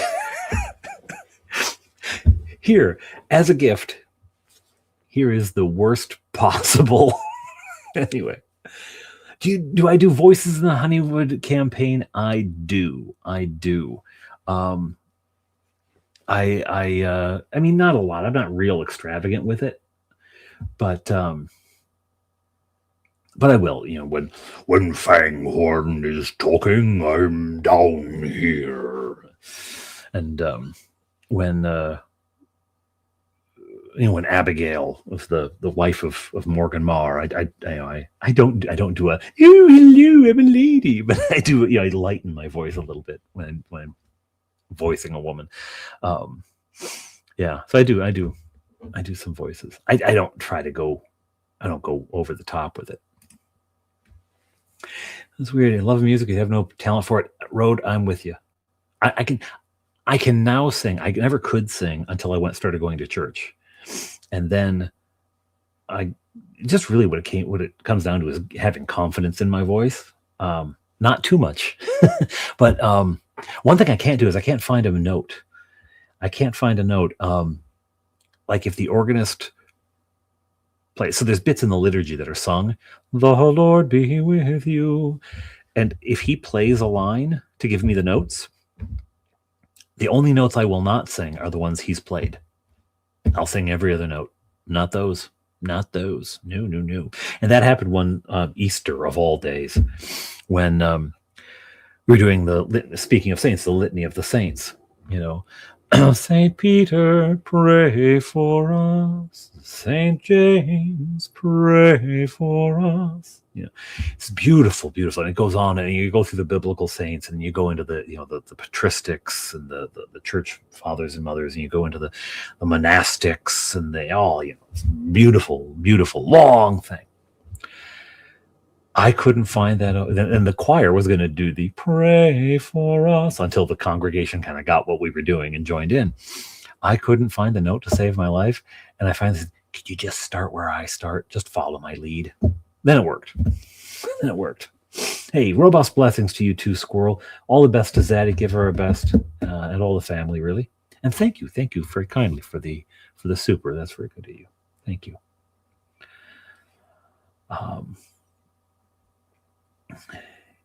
Poor Arcchild. Hello. Squirrel Hermit goes off to bed, and poor Arcchild pops in. Nice acoustics. Well, I got the acoustics for playing pool later. No, it really was going to church and singing with everybody. And then in seminary, we had a professor who trained us to chant the Psalms.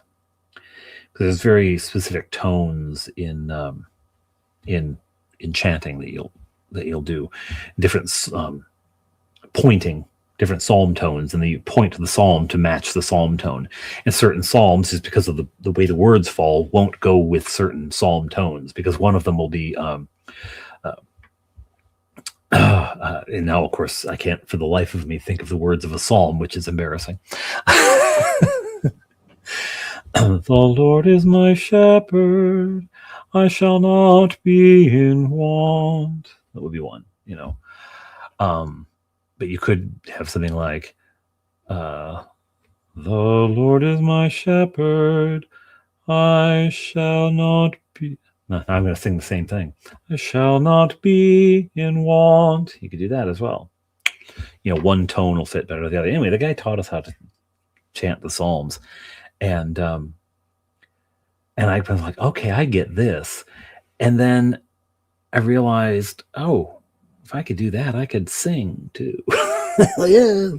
No, it became more possible. I do impressions. I do. Well, I tend to do an impression.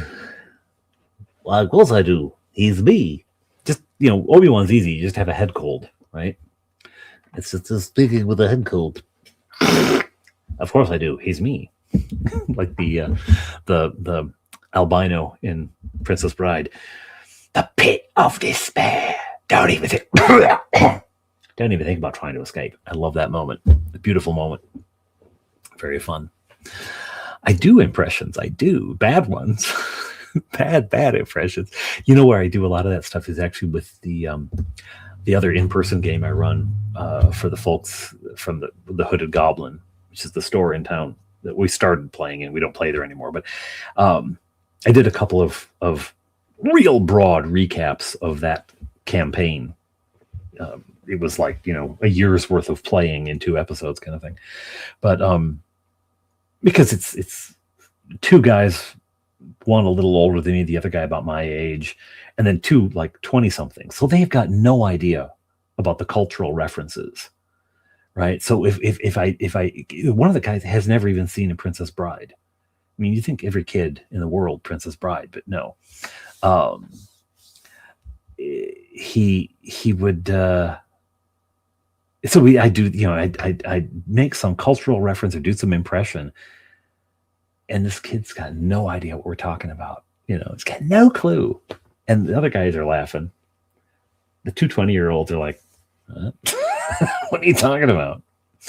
Inspector Clouseau. You know what? I actually have, this is, I know, a crime. I've never seen the Peter Sellers Inspector Clouseau. I've never seen the Pink Panther. I really haven't. I know. It's a tragedy. It's a tragedy. Neither, though, to redeem myself, neither have I seen the Steve Martin version. So, broad recaps, new hats for certain women. Good Lord. You went a long way for that one onto excess. You went into excess for that one. That was wow. You went out of your way for that. God bless you. Anyway, so yeah, I do voices and I do silly stuff. There's a particularly funny bit from what we just played yesterday. It was a particularly funny. But I know, Midnight. I know. It's on my list. It's like, as bad as not having seen Princess Bride, I guess. But no, at one point we were playing and I did something like, your friend here is only mostly dead. And he had no idea what I was talking about. He's like, right. He'd go through his pockets and look for loose change. Yeah. What was I going to say? I was saying something. I can't remember what it was. I don't remember now. Anyway, I've covered the business stuff I wanted to get done. I showed you the awesome paints. I gave you the dates for Claricon.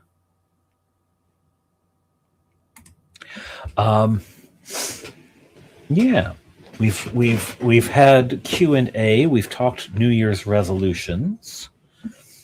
Mine being to get more sleep. I am keeping an eye on the clock, and I'm going to wind up soon so that all of us can get some rest. Yeah, we've talked about church history and theology. Yeah, what else have we covered yet? Let's talk politics. No, let's not talk politics. I'm in Canada anyway. I don't care. Yeah, it's all good though. It's all good. Did the boys ever do anything in game that have you realized they learn life lessons well? Okay.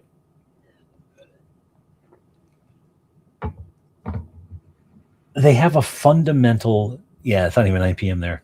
They have a fundamental decency unto excess, and their characters do. There are times when it would be easier for them to just slaughter a prisoner or something.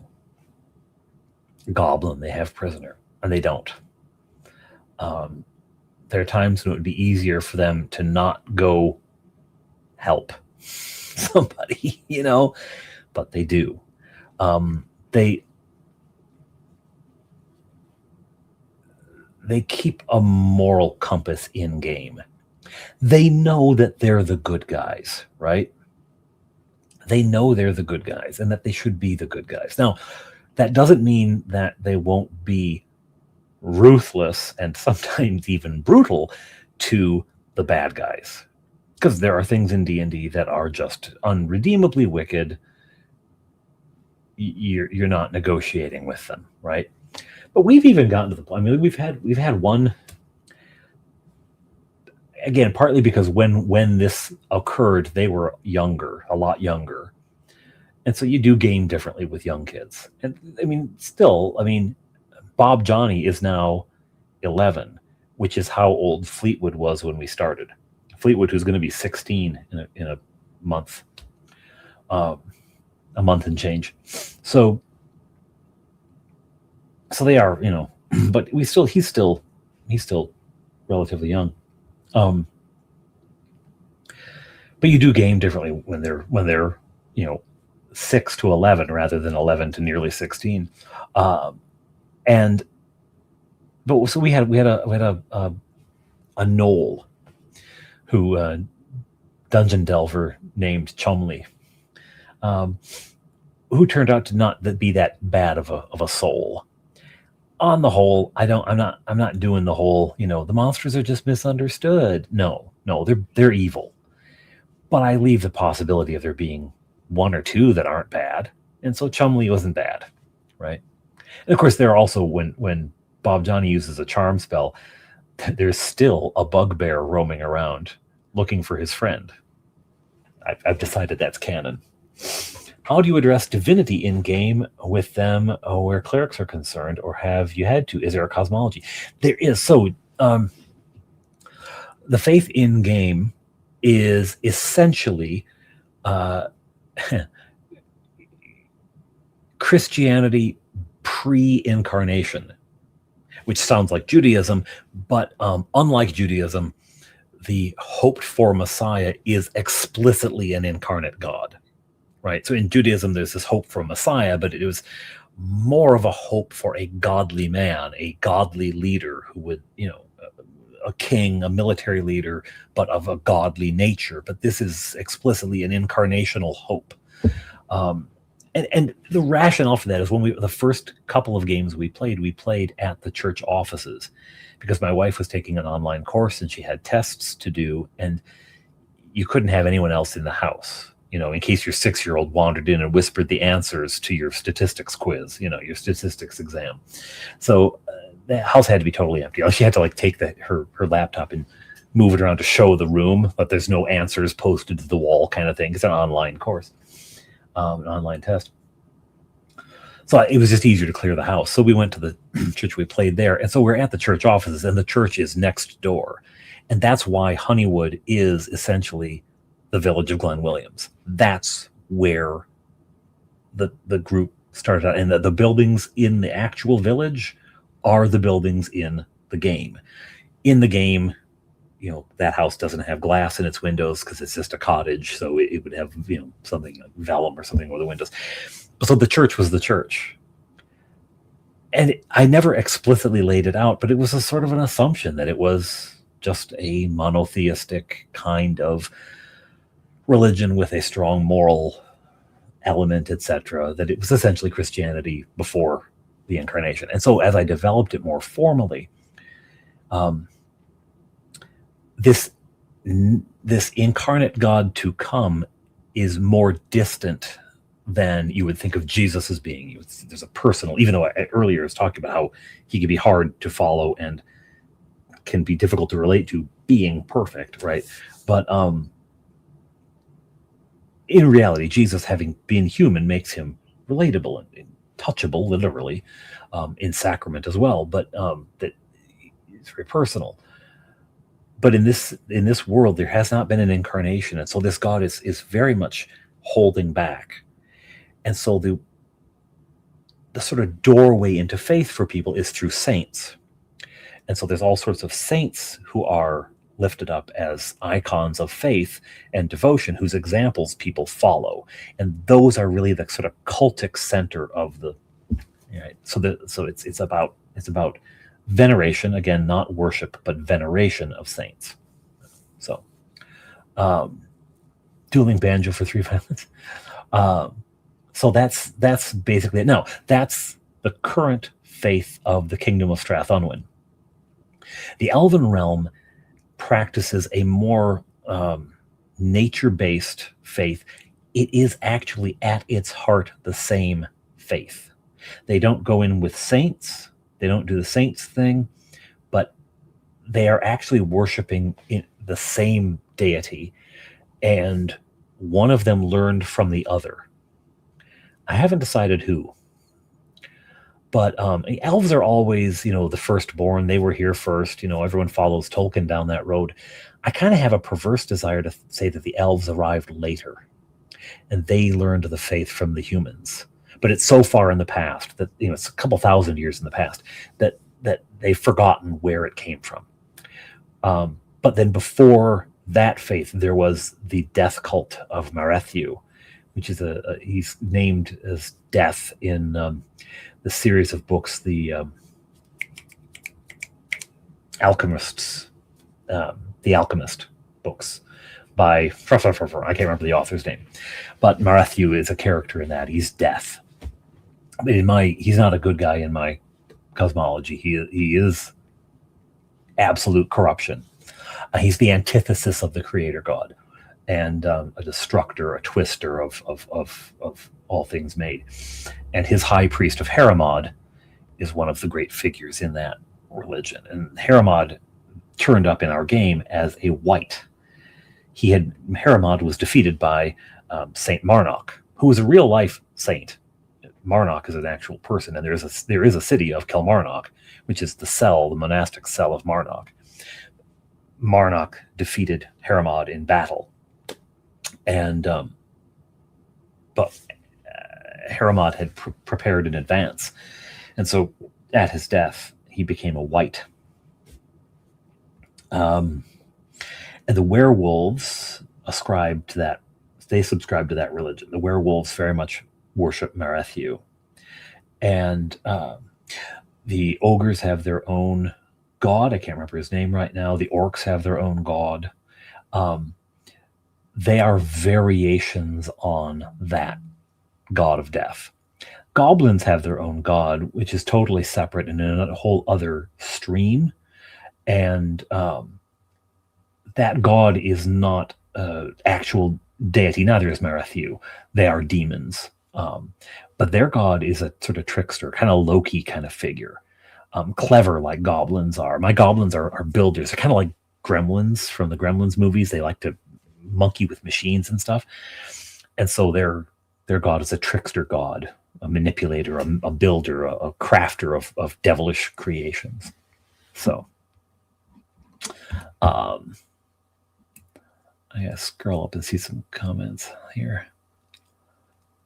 And you have to find the old Goon Show with Peter Sellers, or Gong Show. Back on Benteen. Is that Gong Show or Goon? Is it actually Goon Show? Because Goon Show would be fabulous. Freund, a German bugbear. Freunde. Glad Williams does not have a palisade. That is an addition. What do I think about patron saints? Well, in game, all the saints that I've ascribed to the game, and I have room for infinite numbers of them, are patrons of certain things, and they are invoked for certain things. And in actual faith, I love the patron saints. I love that. It is similar, as I was saying earlier. Talking to the saints is like speaking to a friend, and you have a friend who's really good at fixing cars. And when you've got a problem with a car, you talk to that friend. For me, it's Bob. It's a parishioner. He can do cars easily. You got another friend who's a really good cook, and you want to ask a question about food. That's where you go. For me, the saints are like that. I don't think that Saint Joseph is particularly interested in selling houses. I don't think that Saint Jude has a special care for the police, but I do think that there's a sense of kindred spirits, right? For me, Saint Paul is quite important because Paul attacked the church. He hated the church, and then he had this road to Damascus moment. And I was an atheist. I hated Christianity. And I had my own, moment. Hey, show enough, how you doing? And so we are all elf taught. No, I'm not going to bow at the altar of Tolkien on that one. Anyway, so I dig the patron saints.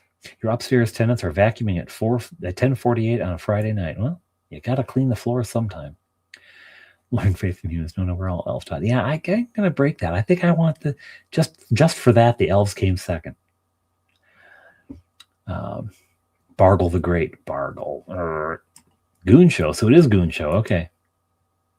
Yeah, in real life. Yeah. Patron of Franks. The minis do come in handy, shown off. The minis do come in handy. I believe the box that you sent, there was a whole bunch of zombies.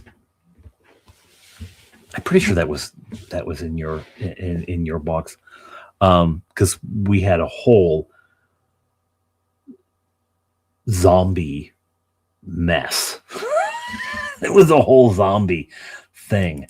They were going through this. They're going through this sort of trench, this canyon, and just zombies were coming out everywhere. They were just emerging from every crevice, and the little tiny dwarves, if I recall, they're like a little smaller and they became the ice dwarves.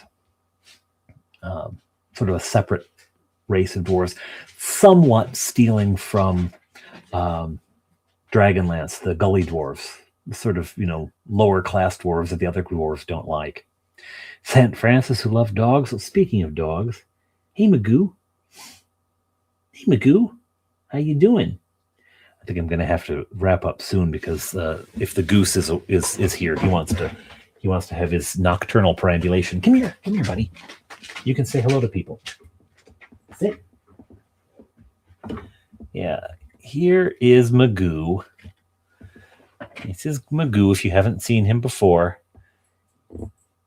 He's the goose, the goober, the Magoobski. Yeah, the zombie crevice once it got better. St. Francis was my patron saint and my Roman Catholic pledge, and I say, lovely.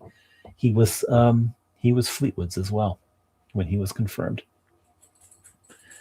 Touchberry chose St. Michael, warrior saint.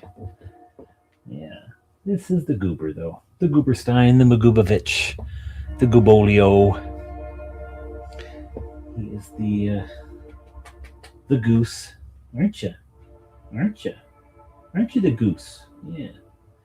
And he's here for his scratches, and then he's going to want to go for a walk. So after he'll deal with this for a little while, and then he'll start whinging horribly. So here you look like Dixie, and he's not just whistling Dixie either. Yeah, you like that? Yeah. Okay. I know what you want. I know. I take him out, and we get just past our front yard. Sometimes not even past our front yard. Saint of the Midnight Trains, and boy, he he needed to go out. So I know about this time. You're feeling the pressure, aren't you? You're feeling the pressure. Okay. Well, everyone, thank you so much for hanging out with me tonight. Thank you for coming by. Yeah, they can get, and the thing is, he's not a small dog. He's a big dog, and he whinges so high. It's like, come on, be a little more manly than that. This is embarrassing. Anyway, everyone have a very good night. Happy New Year and Merry Christmas. It is still Christmas. We are 4 minutes away from the 10th day of Christmas.